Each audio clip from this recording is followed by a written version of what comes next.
Hello and welcome back to the GIIS Podcast. I'm Riddhi and today we're here with a very special guest, Miss Chaya Mughal. So, before we begin, ma'am, would you give us an introduction of yourself and what made cricket such an important part of your life? Uh, well, uh, I come from a very beautiful place called as Kashmir in India. Uh, I basically am born there, and every time I say this name, I put a smile on my face because this is a place where everyone wants to go, and I come from there, so it's like a privilege, an honor for me. And while growing up, like every other Indian family, I was also born in a passionate Indian cricket loving family, my brother and father who are always cricket enthusiasts and they would always talk about cricket. And gully cricket, of course, is one of the, I would say, one of the most important part of my life. Wherein that was the first moment where I find myself playing cricket. And I would have never thought that, cricket could be my uh, full time profession, or I would take it up seriously. But then it just so happened that I started loving and building interest in this game, and formally I started having trainings. uh, yeah, so that's how I started playing cricket. I am a teacher by profession, by the way, and I've taught for nearly 7 8 years in UAE. uh, but I would say cricket being my first love, I was always inclined towards playing more cricket, and that's the reason why we had to travel a lot, and it was difficult for me to juggle between the both, and that's the time when I decided I should focus on my passion rather than my profession. That's amazing, and I think people end up, learning from their passion, growing with their passion. So you're a perfect example of one. Now I'll be asking you a question. So growing up, was there anyone who inspired you to pick up the bat or ball? I know you told it was your parents, your family was all into cricket, but Yeah. who was that one person who motivated you? Well, I think I would say my brother, because he's 2 years elder to me, and he was my first friend, my first critique. I would say the first person whom I started playing with. So I had no other choice but to play with him. And every time we were playing, he always, I think he was pretty much harsh on me. Like, he never used to give me batting. And that's the reason why I've become stronger in bowling, I would say that. But yeah, I think it was my brother who has always pushed me. And he has made me independent in a way that he always told me to do things on my own. So I would give full credits to him growing up, and of course my father. So I think these two have a very strong a role to play in my life, and I would say growing up, they were the one who pushed me ahead. That's amazing. That's so sweet. Now we're all aware that cricket is usually referred to as a gentleman's game and has been referred to it by for centuries. So do you think it's time that we rethink that label?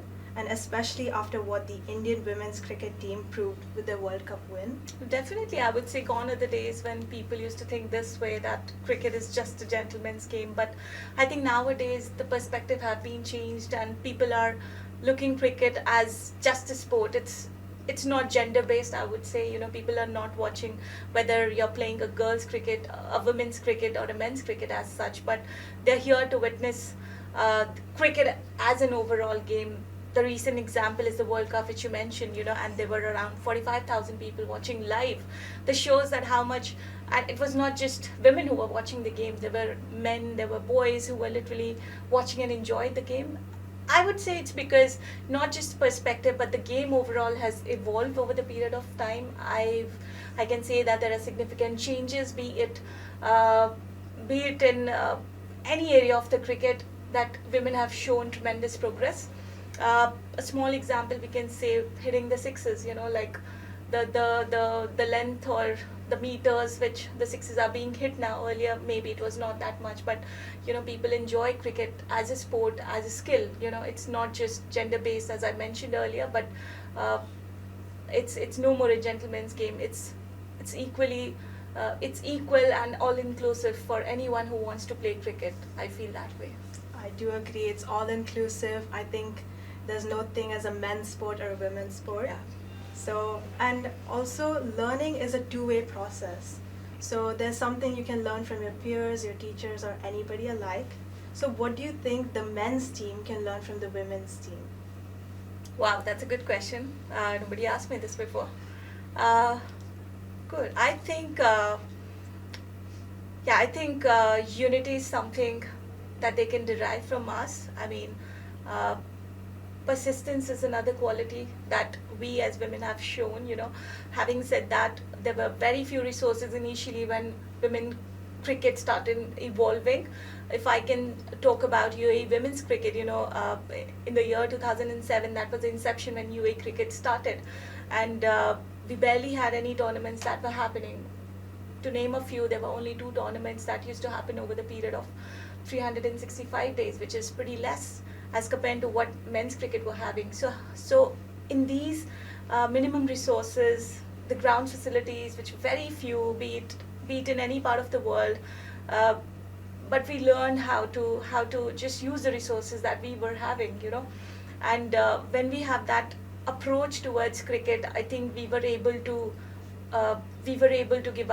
able to be productive with whatever we've got. And I think, uh, yeah, I'll name a term, which I really like it, and it's called as solution centered approach, wherein, people always look up to the problems, but women have come up with this solution centered approach wherein they always think about solutions first.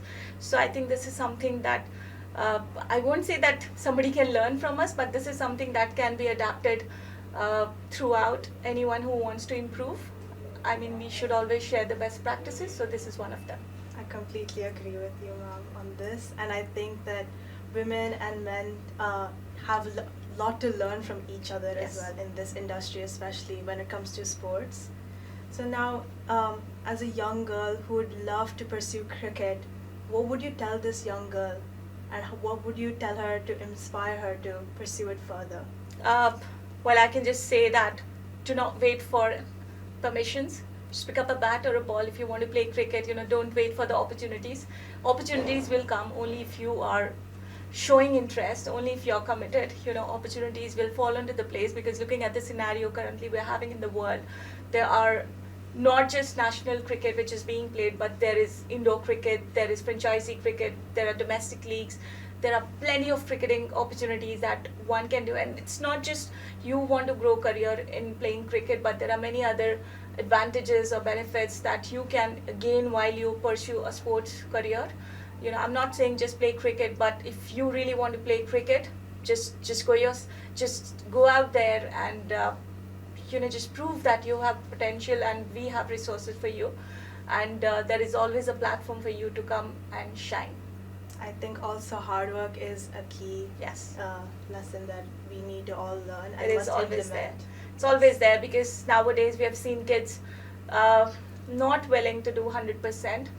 I would say mainly because there are many options which are available.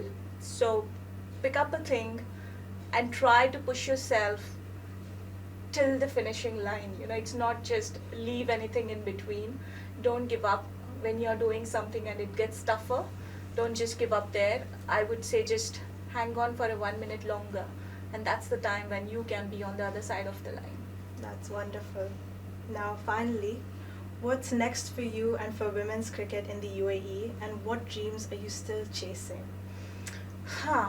Well, for me, I would want to keep growing women's cricket in UAE. It could be club level, it could be schools, it could be universities. I just want the passionate cricketers to come in forefront and show us that they are talented. We have a stage set for them, we have a platform, we have a pathway structure wherein uh, they get an opportunity to come and be a part of our national squad. It's not just the senior team, but there are under 19s as well who are getting the opportunities to play the World Cup or the Asia Cup, which is the highest elite tournament that any player can think of playing. So I would say that this legacy should continue forward. The aim of spreading awareness, uh, giving opportunities and platform for the girls. I think this is something that I would want to establish here, and this is something that I would continue to develop. So, yeah, I mean, development is something which is there on my mind all the time.